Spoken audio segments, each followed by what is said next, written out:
আল্লাহ বললেন খবরদার, 3 কারণে মায়ের মর্যাদা বেশি। আবার বিশ্ব নবীও বললেন বাবার চেয়ে মায়ের মর্যাদা বেশি। এক হাদিসে বললেন 3 গুণ, আর এক হাদিসে বললেন 4 গুণ। সাহাবী বললেন কার সাথে ভালো আচরণ করব? বিশ্বনবী বললেন উম্মুক, তোমার মায়ের সাথে। তারপরে বললেন মায়ের সাথে, তারপরেও মায়ের সাথে, তারপরে মায়ের সাথে, পঞ্চমবারে বললেন তোমার পিতার সাথে। 4 বার মায়ের কথা বললেন। কয়বার? আরো জোরে বলেন। এজন্য আল্লাহ ডেকে বলে গোলাম খবরদার, মায়ের সাথে ভালো আচরণ করবা।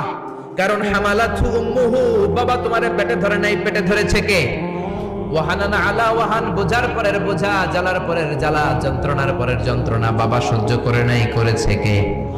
ফাসালহু ফি আমাইন, 2 বছর বাবা দুধ খাওয়ায় নাই, দুধ খাওয়ালো কে? কয় লিটার দুধ আপনি সাবার করছেন মায়ের বুকের, কোনো হিসাব আছে?